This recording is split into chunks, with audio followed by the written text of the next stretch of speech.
आज आइए हम उपदेश शीर्षक आइए हम परमेश्वर के पक्ष में रहे के साथ परमेश्वर के वचन का अध्ययन करें। अमेरिकी गृहयुद्ध के दौरान यूनियन सेना की स्थिति दक्षिण राज्यों की सेना की तुलना में बहुत खराब थी। अब्राहम लिंकन यूनियन सेना का प्रमुख था। उस समय अब्राहम लिंकन ने सैनिकों को प्रोत्साहित करने के लिए उनसे मुलाकात की। सेनापतियों ने लिंकन से कहा, चूंकि आप दासों को मुक्त करने के लिए युद्ध लड़ रहे हैं, जो भला कार्य है, इसलिए हम हमेशा युद्ध में जाने से पहले परमेश्वर से प्रार्थना करते हैं। लिंकन ने पूछा, तुम किस लिए प्रार्थना करते हो? हम प्रार्थना करते हैं कि इस युद्ध में परमेश्वर हमारे पक्ष में रहे।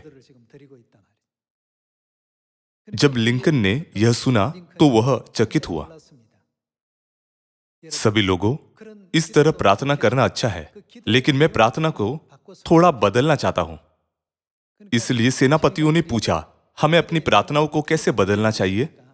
उसने उत्तर दिया, परमेश्वर से यह प्रार्थना करने के बजाय कृपया हमारे पक्ष में रहिए।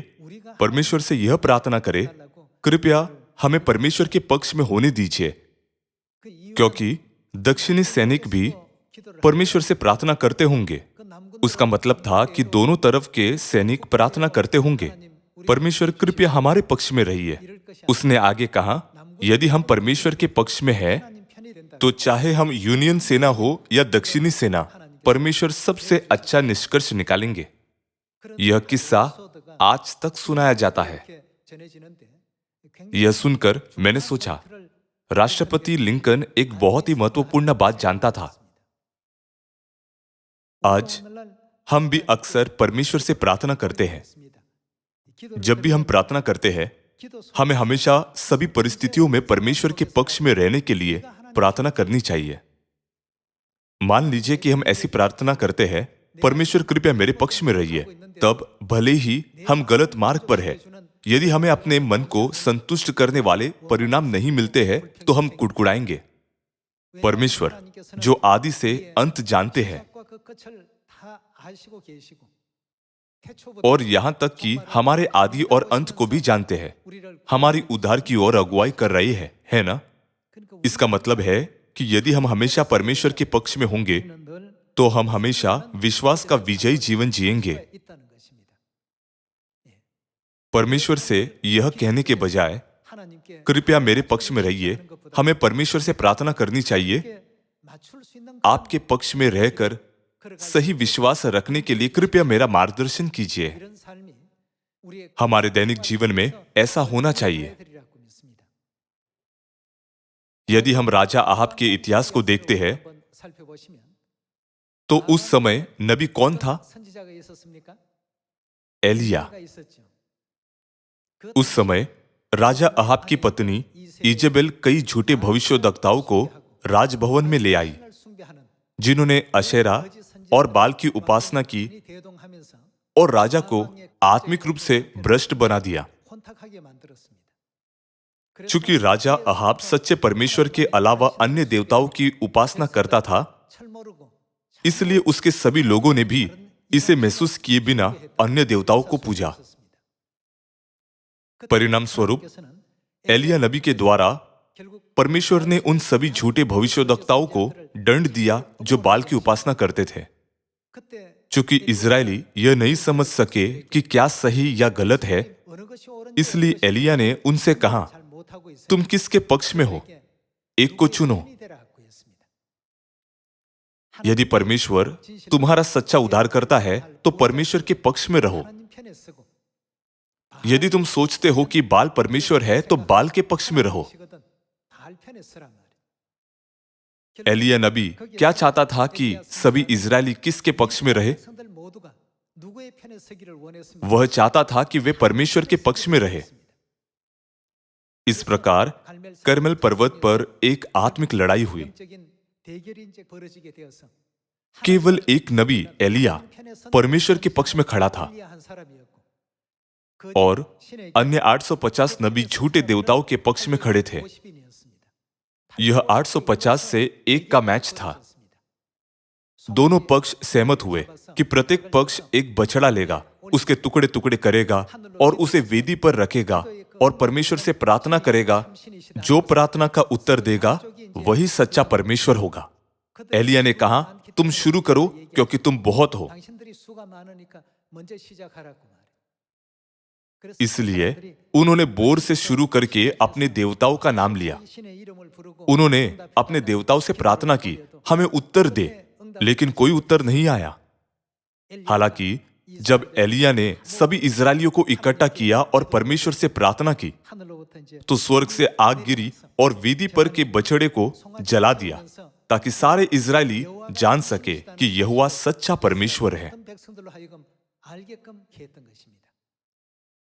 सभी झूठे नबियों को किशोन के नाले में ले जाया गया ताकि कोई भी बच न सके। अंत में वे वहां मारे गए। इतनी बड़ी जीत हासिल की गई। बाल की ओर 850 नबी थे, लेकिन केवल एक व्यक्ति परमेश्वर की ओर था। सभी लोगों, परमेश्वर ने हमें बाइबल के इतिहास के माध्यम से दिखाया है और अपनी शिक्षाओं के माध्यम से प्रबुद्ध किया है कि विजय का अनुग्रहपूर्ण परिणाम हमेशा उन लोगों को दिया जाता है जो परमेश्वर के पक्ष में होते हैं। और भी कई उदाहरण हैं। दानियल अध्याय 2 में राजा नबूकदनेस्सर ने एक मूर्ति देखी। उसका सिर सोने का, उसकी छाती और भुजाएं चांदी की, उसका पेट और जांघें पीतल की और उसकी टांगें लोहे की थी। दानियल की व्याख्या सुनकर राजा नबूकदनेस्सर को राज्य के भविष्य के बारे में पता चला। जब उसने सुना कि सोने का सिर उसके राज्य बेबीलोन साम्राज्य को दर्शाता है, तो उसे एक अजीब विचार आया। उसने दूरा नामक मैदान में एक विशाल सोने की मूर्ति को खड़ा किया। उसने सोचा, चूंकि दानियल ने कहा था कि मैं सोने का सिर हूं, तब यदि मूर्ति सिर से पांव तक सोने की बनी हो तो बेबीलोन हमेशा के लिए रह सकता है। उसने एक विशाल मूर्ति स्थापित की और बेबीलोन के सभी अधिकारियों को उसके सामने झुकने की आज्ञा दी। लेकिन जैसा कि हम सभी जानते हैं, दानियल के 3 दोस्तों ने क्या किया? वे मूर्ति के आगे नहीं झुके। उनके पास किस तरह की मानसिकता थी? वे मूर्ति या राजा के पक्ष में नहीं थे, लेकिन वे किसके पक्ष में थे? वे परमेश्वर के पक्ष में थे। जब उन्होंने स्थिति को परमेश्वर के दृष्टिकोण से देखा, तो लोग जो कर रहे थे उससे परमेश्वर खुश नहीं थे। इसलिए वे उन लोगों की तरह कभी भी मूर्ति की पूजा नहीं कर सकते थे। वे परमेश्वर के पक्ष में थे। उसके बाद उन्हें धधकती हुई भट्टी में फेंक दिया गया, लेकिन आग ने उन्हें कोई नुकसान नहीं पहुंचाया और न ही उनके सिर का एक बाल भी झुलसा। जब हम दानियल की पुस्तक में इस अभिलेख को देखते हैं, तो उन लोगों का परिणाम क्या होता है जो परमेश्वर की ओर होते हैं? उनके विश्वास ने उन्हें जीत हासिल करने दी और परमेश्वर ने उन्हें महान महिमा प्राप्त करने दी। इसलिए जो लोग परमेश्वर के पक्ष में खड़े होते हैं, वे हमेशा विजयी होते हैं। आत्मिक दृष्टिकोण से परमेश्वर उनसे सबसे अधिक प्रसन्न हुए। यदि हम इन तथ्यों को न भूले, तो विश्वास के मार्ग पर चलते हुए हमें हमेशा किसके पक्ष में रहना चाहिए? परमेश्वर, आप मेरी तरफ क्यों नहीं हैं? कृपया मेरे पक्ष में रहिए ताकि मैं जो चाहता हूं उसे पूरा कर सकूं। परमेश्वर से यह प्रार्थना करने के बजाय हमें यह प्रार्थना करनी चाहिए, परमेश्वर आपकी इच्छा क्या है? कृपया मुझे आपके पक्ष में खड़े होने के लिए मार्गदर्शन कीजिए। कृपया मुझे हमेशा आपके पक्ष में रहने दीजिए। क्या हमें इस तरह से प्रार्थना नहीं करनी चाहिए? प्रथम चर्च के समय में भी कुछ लोगों ने कहा, मैं पौलुस का हूं या मैं पतरस का हूं। या मैं अपोलोस का हूं। लोग पक्ष लेते हैं क्योंकि वे चाहते हैं कि उनका समूह अन्य समूहों से श्रेष्ठ हो, और वे यह भी चाहते हैं कि उनके साथ दूसरों की तुलना में बेहतर व्यवहार किया जाए। इसलिए प्रेरित पौलुस ने कष्ट में अपनी छाती पीटी। उसने कहा, तुम सब एक देह हो, क्योंकि तुम सब एक ही रोटी के भागी हुए हो। तुम क्यों कहते हो मैं पौलुस का हूं या मैं अपोलोस का हूं? न तो पौलुस ने उन्हें बचाया और न ही अपोलोस ने, लेकिन क्योंकि ये दोनों चर्च के अगुवे थे, इसलिए कुछ सदस्यों ने कहा, मैं उसका हूं, मैं उसके करीब हूं। सभी लोगों, हम सभी को किसे देखना चाहिए? हमें परमेश्वर को देखना चाहिए। हालांकि उन्होंने गलत समझा। उन्हें कहना चाहिए था, कृपया हमें हमेशा परमेश्वर के पक्ष में रहने दीजिए। इसलिए पौलुस ने कहा कि यह सोचना बहुत गलत है कि मैं पौलुस का हूं या मैं अपोलोस की तरफ रहूंगा। पौलुस ने लगाया, अपोलोस ने सींचा, परंतु परमेश्वर ने बढ़ाया। इसलिए न तो लगाने वाला कुछ है और न सींचने वाला। कोई भी पौधा लगा सकता है और सींच सकता है, लेकिन वह जो इसे अंकुरित कर सकता है, डालियां बना सकता है, फूलों को खिला सकता है और फल पैदा कर सकता है, जो चीजों को जीवित कर सकता है, यह कौन कर सकता है? केवल परमेश्वर। हम केवल मिलवाने वाले हैं, जो आपको परमेश्वर से मिलवाते हैं। इस तरह पौलुस ने स्वयं को परमेश्वर और लोगों के बीच मध्यस्थ के रूप में वर्णित किया।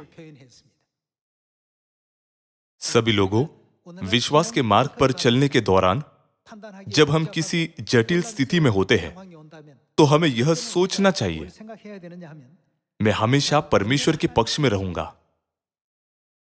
यदि हमारे पास इस तरह का विश्वास है, तो परमेश्वर हमें हमेशा ज्ञान और विश्वास देंगे, ताकि हम अंतिम महान आत्मिक लड़ाई में भी विजयी हो सके। दूसरी ओर, मान लीजिए कि हम प्रार्थना करते हैं, परमेश्वर आप मेरी ओर क्यों नहीं हैं? आप केवल उस व्यक्ति की क्यों सुनते हैं? जो कुछ मैं कहता हूं उसे आप अनदेखा क्यों करते हैं? जब हम आत्म केंद्रित हो जाते हैं तो हमारा विश्वास कमजोर हो जाता है। इसलिए चाहे कैसी भी परिस्थिति हो, हमें खुद से पूछना चाहिए, क्या मैं हमेशा परमेश्वर के पक्ष में रहता हूं? आइए हम बाइबल के द्वारा उन मनुष्यों के बारे में पुष्टि करें जो बाल के पक्ष में थे और जो परमेश्वर के पक्ष में थे। आइए हम प्रथम राजाओं अध्याय 18 पर जाएं। यदि आप प्रथम राजाओं अध्याय 18 आयत 19 के वचनों को देखें तो यह कहता है, अब दूध भेजकर सारे इजराइल को और बाल के 450 नबियों और अशेरा के 400 नबियों को जो इजाबेल की मेज पर खाते हैं, मेरे पास करमेल पर्वत पर इकट्ठा कर ले। तब अहाब, वो उस समय राजा था, राजा अहाब ने सारे इजरायलियों को बुला भेजा और नबियों को करमेल पर्वत पर इकट्ठा किया। और एलिया सब लोगों के पास आकर कहने लगा, तुम कब तक दो विचारों में लटके रहोगे? एलिया का अर्थ था, तुम परमेश्वर के पक्ष में होने में क्यों हिचकिचाते हो? वह इतना व्यतीत था, तुम कब तक दो विचारों में लटके रहोगे? यदि यहोवा परमेश्वर हो तो उसके पीछे हो लो, और यदि बाल हो तो उसके पीछे हो लो। लोगों ने उसके उत्तर में एक भी बात न कही। तब एलिया ने लोगों से कहा, यहोवा के नबियों में से केवल मैं ही रह गया हूं, और बाल के नबी 450 मनुष्य है। इसलिए 2 बछड़े लाकर हमें दिए जाए, और वे एक अपने लिए चुनकर उसे टुकड़े टुकड़े काटकर लकड़ी पर रख दे, और कुछ आग न लगाए। और मैं दूसरे बछड़े को तैयार करके लकड़ी पर रखूंगा और कुछ आग न लगाऊंगा। तब तुम अपने देवता से प्रार्थना करना और मैं यहोवा से प्रार्थना करूंगा, और जो आग गिरा कर उत्तर दे वही परमेश्वर ठहरे। तब सब लोग बोल उठे, अच्छी बात। वे सभी उसके सुझाव से सहमत हुए। आइए देखें कि निष्कर्ष क्या था। आइए हम आयत 25 के साथ जारी रखें। और एलिया ने बाल के नबियों से कहा, पहले तुम एक बछड़ा चुनकर तैयार कर लो, क्योंकि तुम तो बहुत हो। तब अपने देवता से प्रार्थना करना, परंतु आग न लगाना। तब उन्होंने उस बछड़े को जो उन्हें दिया गया था लेकर तैयार किया, और भोर से लेकर दोपहर तक वह यह कहकर बाल से प्रार्थना करते रहे, हे बाल हमारी सुन, हे बाल हमारी सुन। परंतु न कोई शब्द और न कोई उत्तर देने वाला हुआ। तब वे अपनी बनाई हुई वेदी पर उछलने कूदने लगे। दोपहर को एलिया ने यह कहकर उनका ठट्ठा उड़ाया, ऊंचे शब्द से पुकारो, वह तो देवता है, वह तो ध्यान लगाए होगा, या कहीं गया होगा, या यात्रा में होगा, या हो सकता है कि सोता हो और उसे जगाना चाहिए। और उन्होंने बड़े शब्द से पुकार पुकार के अपनी रीति के अनुसार छुरियों और बर्छियों से अपने अपने को यहाँ तक घायल किया कि लहूलुहान हो गए। वे दोपहर भर ही क्या वरन भेंट चढ़ाने के समय तक नबूवत करते रहे, परंतु कोई शब्द सुन न पड़ा और न तो किसी ने उत्तर दिया और न कान लगाया। आइए हम आयत 30 देखें। तब एलिया ने सब लोगों से कहा, मेरे निकट आओ, और सब लोग उसके निकट आए। तब उसने यहोवा की वेदी की जो गिराई गई थी मरम्मत की। फिर एलिया ने याकूब के पुत्रों की गिनती के अनुसार, जिसके पास यहोवा का यह वचन आया था, तेरा नाम इज़राइल होगा, 12 पत्थर छाटे और उन पत्थरों से यहोवा के नाम की एक वेदी बनाई और उसके चारों ओर इतना बड़ा एक गड्ढा खोद दिया कि उसमें 2 सआ बीज समा सके। तब उसने वेदी पर लकड़ी को सजाया और बछड़े को टुकड़े टुकड़े काट कर लकड़ी पर रख दिया और कहा, 4 गड़े पानी भर के होमबलि पशु और लकड़ी पर उंडेल दो। तब उसने कहा, दूसरी बार वैसा ही करो। तब लोगों ने दूसरी बार वैसा ही किया। फिर उसने कहा, तीसरी बार करो। तब लोगों ने तीसरी बार भी वैसा ही किया और जल वेदी के चारों ओर बह गया और गड्ढे को भी उसने जल से भर दिया। फिर भेंट चढ़ाने के समय एलिया नबी समीप जाकर कहने लगा, हे अब्राहम, इसहाक और इज़राइल के परमेश्वर यहोवा, आज यह प्रकट कर कि इज़राइल में तू ही परमेश्वर है और मैं तेरा दास हूं और मैंने ये सब काम तुझसे वचन पाकर किए हैं। हे यहोवा, मेरी सुन कि लोग जान ले कि हे यहोवा तू ही परमेश्वर है और तू ही उनका मन लौटा लेता है। तब यहोवा की आग आकाश से प्रकट हुई और होमबलि को लकड़ी और पत्थरों और धूलि समेत भस्म कर दिया और गड्ढे में का जल भी सुखा दिया। यह देख सब लोग मोह के बल गिरकर बोल उठे, यहोवा ही परमेश्वर है, यहोवा ही परमेश्वर है। एलिया ने उनसे कहा, बाल के नबियों को पकड़ लो, उनमें से एक भी छूटने न पाए। तब उन्होंने उनको पकड़ लिया और एलिया ने उन्हें नीचे किशोन के नाले में ले जाकर मार डाला। जब हम इस दृश्य को देखते हैं तो जो लोग परमेश्वर के पक्ष में खड़े होते हैं वे हमेशा एलिया की तरफ विजयी होंगे। दानियल के 3 दोस्तों के साथ हुए अद्भुत कार्य के बारे में सोचिए। परमेश्वर ने उसके 3 मित्रों को ऊंचा किया जो परमेश्वर के पक्ष में खड़े थे ताकि वे बेबीलोन में पदोन्नत हो, और यहां तक कि उन्होंने राजा नबूकदनेस्सर का मन भी परमेश्वर की ओर फेर दिया। एलिया और 850 झूठे नबियों के बीच लड़ाई और दानियल के 3 दोस्तों और सोने की मूर्ति का मामला। बाइबल में कुछ उदाहरण हैं जहां लोग ऐसी बाहरी कठिनाइयों पर विजयी हुए, लेकिन जब हम अपने आप से लड़ते हैं, जब हमें परमेश्वर का पक्ष या अपना पक्ष चुनना होता है, तो हम अक्सर गलत चुनाव करते हैं। सोने की मूर्ति और परमेश्वर के पक्ष के मामले में हम सभी परमेश्वर के पक्ष में खड़े होंगे। राजा अहाब के दिनों में भी बाल और यहोवा के बीच बहुत से लोग परमेश्वर के पक्ष में खड़े होते हैं, लेकिन समस्या वह है जो हमारे अपने मन में उठती है। परमेश्वर हमसे कुछ ऐसा करने के लिए कहते हैं जो हम नहीं करना चाहते, या जब हम कुछ करना चाहते हैं तो परमेश्वर हमसे कुछ और करने के लिए कहते हैं। ऐसे समय में हम सबसे कम अंक प्राप्त करेंगे। सभी परिस्थितियों में हमें अपनी इच्छाओं पर विजय प्राप्त करनी चाहिए। सोने की मूर्ति और परमेश्वर के बीच सभी लोग परमेश्वर को चुनेंगे। बाल और परमेश्वर के बीच हम 100% परमेश्वर को चुनेंगे। लेकिन जब मैं और परमेश्वर की बात आती है तो लोग हिचकिचाते हैं। लोग हमेशा परमेश्वर के पक्ष में नहीं होते। यह वैसा ही है जैसा राजा अहाब के समय में था, जब इजरायली बाल और परमेश्वर के बीच झिझकते थे। उस समय एलिय्याह व्यतीत हुआ और कहा, यदि यहोवा परमेश्वर है तो परमेश्वर के पक्ष में खड़े हो, यदि बाल परमेश्वर है तो बाल के पक्ष में खड़े हो। जब दूसरों की समस्याओं की बात आती है तो हम उन्हें स्पष्ट रूप से समझाते हैं और कहते हैं, आपको परमेश्वर के पक्ष में खड़ा होना चाहिए। यहां तक कि हम दूसरों को भी सही उत्तर देते हैं। लेकिन जब हमारी अपनी समस्याओं की बात आती है तो हमें इसका सही उत्तर नहीं मिलता। भले ही यह हमारी अपनी समस्या हो, हमें क्या करना चाहिए? हमें हमेशा परमेश्वर के पक्ष में रहना चाहिए। एक बार जब हम परमेश्वर के पक्ष में खड़े हो जाते हैं तो हमें कोई पछतावा नहीं होगा। आइए हम परमेश्वर के वचन के द्वारा इसकी पुष्टि करें। आइए हम इफिसियों अध्याय 5 पर जाए। अध्याय 5 आयत 1। इसलिए प्रिय बालकों के समान परमेश्वर का अनुकरण करो। हमें किसका अनुकरण करना चाहिए? हमें परमेश्वर का अनुकरण करना चाहिए। दूसरे शब्दों में, हमें किसके पक्ष में रहना चाहिए? हमें हमेशा परमेश्वर के पक्ष में रहना चाहिए।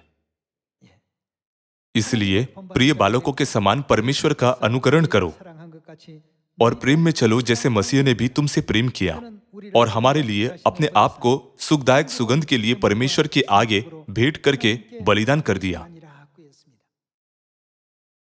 हम अक्सर कहते हैं, परमेश्वर, मैं इसके अलावा सब कुछ कर सकता हूं। उदाहरण के लिए, मान लीजिए कि हम अब्राहम की स्थिति में हैं। यदि परमेश्वर आपको अपने इकलौते पुत्र को, जो आपको 100 वर्ष की आयु में उत्पन्न हुआ है, चढ़ाने की आज्ञा देते हैं, तो क्या आप यह नहीं पूछेंगे, परमेश्वर, क्या मैंने कभी आपके वचन की अवज्ञा की है? मैंने आपकी हर बात मानी, क्या आप कृपया इस एक आज्ञा को बदल सकते हैं? अब्राहम के बारे में सबसे अच्छी बात यह है कि उसने इस तरह का उत्तर नहीं दिया। उसने किसका पक्ष लिया? वह परमेश्वर के पक्ष में था। उसने अपने न्याय के मानक को हमेशा परमेश्वर के पक्ष में रखा। इस तरह उसने कभी कोई बहाना नहीं बनाया, भले ही वह परमेश्वर के सामने कई बहाने बना सकता था। अब्राहम हमेशा परमेश्वर के पक्ष में था। नूह भी हमेशा परमेश्वर के पक्ष में रहा। जब हम बाइबल में लिखे गए विश्वास के पूर्वजों के अभिलेखों को देखते हैं तो वे वास्तव में परमेश्वर के पक्ष में खड़े रहे। फिर बाइबल में ऐसे अभिलेख क्यों लिखे गए? रोमियो की पुस्तक अध्याय 15 के अनुसार बीती हुई बातें क्यों लिखी गई है? क्या यह हमारी शिक्षा के लिए नहीं लिखी गई?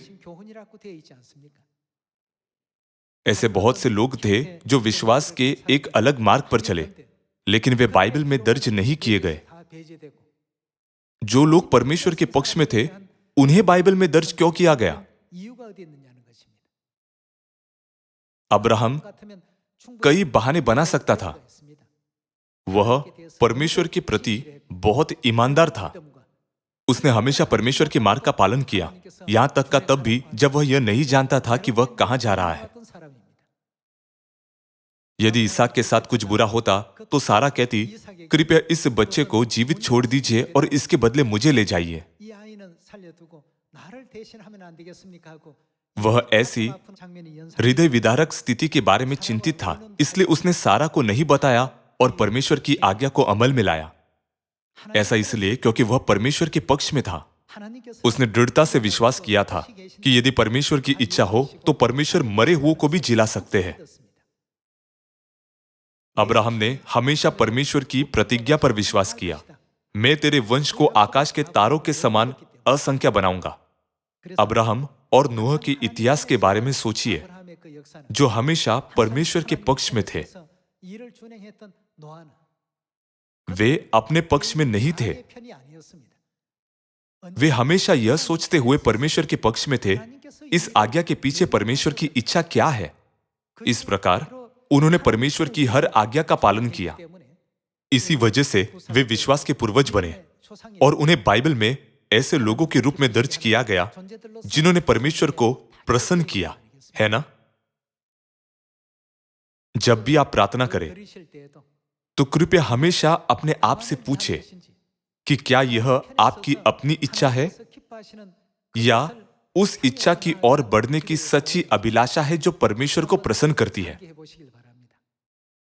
आइए हम अय्यूब की पुस्तक अध्याय 22 पर एक नजर डालें। आइए हम आयत 21 देखें। उससे मेल मिलाप कर, तब तुझे शांति मिलेगी। सीधे शब्दों में कहे तो हमें हमेशा परमेश्वर के पक्ष में रहना चाहिए और इससे तेरी भलाई होगी। आइए हम आयत 22 देखें। उसके मुंह से शिक्षा सुन ले और उसके वचन अपने मन में रख। यदि तू सर्वशक्तिमान की ओर फिर के समीप जाए और अपने डेरे से कुटिल काम दूर करे तो तू बन जाएगा। तू अपनी अनमोल वस्तुओं को धूल पर वरन ओपीर का कुंदन भी नालों के पत्थरों में डाल दे। तब सर्वशक्तिमान वह क्या होगा? आप तेरी अनमोल वस्तु और तेरे लिए चमकीली चांदी होगा। तब तू सर्वशक्तिमान से सुख पाएगा और परमेश्वर की ओर अपना मुंह बेखटके उठा सकेगा। तू उससे प्रार्थना करेगा और वह तेरी सुनेगा और तू अपनी मन्नतों को पूरी करेगा। जो बात तू ठाने वह क्या होगी? वह तुझसे बन भी पड़ेगी और तेरे मार्गों पर प्रकाश रहेगा।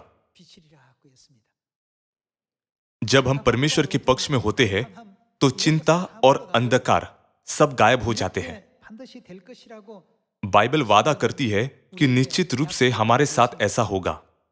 लेकिन यदि हम परमेश्वर को अपना खजाना नहीं मानते हैं तो हमारे लिए जो कुछ हमारे पास है उसे छोड़ना बहुत मुश्किल है।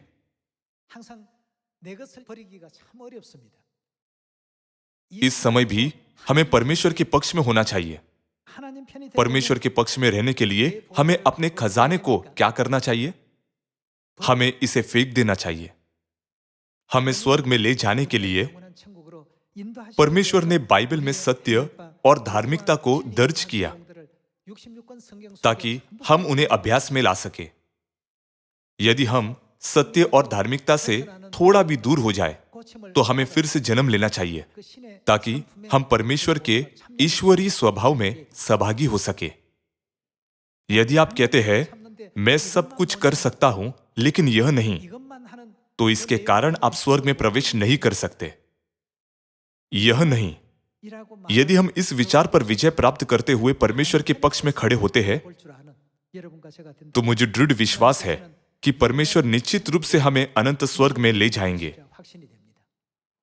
इस युग में यह विशेष रूप से क्यों आवश्यक है? दूसरा तीमुथियुस अध्याय 3 के अनुसार अंतिम दिनों में क्या होगा? यह कहता है लोग लोभी और स्वार्थी होंगे। जब कोई केवल अपने आप से प्रेम करता है तो क्या हम उसे स्वार्थी नहीं कहते? मुझे दूसरों की परवाह नहीं है, मैं केवल अपने बारे में सोचता हूं। लिखा है कि अंतिम दिन का सबसे अनोखा संकेत यह है कि लोग दूसरों के पक्ष में कभी नहीं होंगे लेकिन हमेशा अपने पक्ष में रहेंगे। किसने हमें सिखाया कि इस पीढ़ी के सदृश न बनो? क्योंकि यह परमेश्वर की शिक्षा है, इसलिए हमें परमेश्वर के पक्ष में होना चाहिए। दूसरों की चिंता न करते हुए हमें केवल अपनी खुशी की परवाह नहीं करनी चाहिए।